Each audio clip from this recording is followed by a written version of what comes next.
to another video. This is my second channel, Marty DJ Running. Today, I'm going to be giving you a running review on the Saucony Endorphin Speed Force.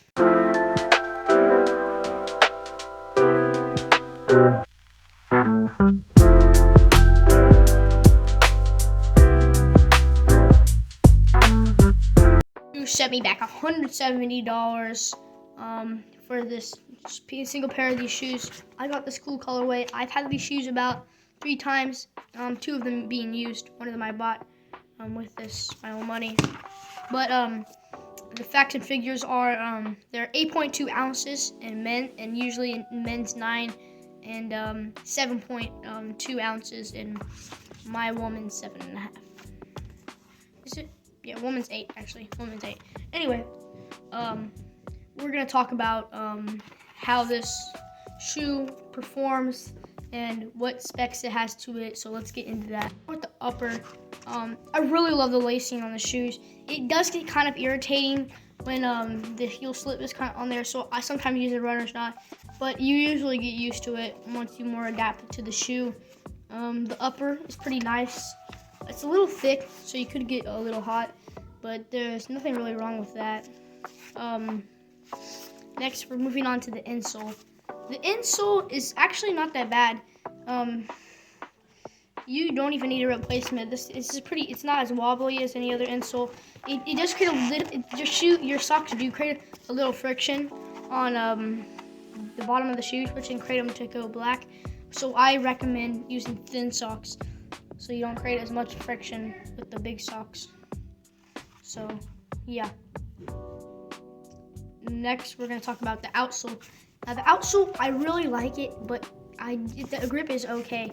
The big reason why people don't like the shoe is because of the back. See, my back has ripped off completely, but I had to tape it back. I had to glue it back on with super glue. But yeah, the back is just absolutely terrible. But it does perform well early in your miles, because for the heel strikers, it's perfect. It's perfect heel to toe transition right there. So I think it's perfectly fine for that. Up is the midsole. Now this is one of my favorite midsoles of a shoe. It features a nylon plate running throughout the shoe. It's actually a pretty bendable plate. It's not too much bounce, but it keeps the ride really stable compared to its big foam that it has here. It has a big stack of foam, but the ride, it just keeps it so stable. I think it's a perfect direction. It's not a full-length nylon, sadly, but it runs mostly throughout the shoe from here to here. So yeah, that's where that goes. What do I recommend for any type of runs you want to run this? What do I recommend to run? Well, I'm gonna say mid-training. This is a very versatile shoe. It can be used for your easy runs, your speed workouts, your long runs, your trail runs. Actually, maybe not for trail because it's that height, but it can be used for a lot of stuff. It's great on the road. It's great on the track. So you can use it for really anything. It's really versatile.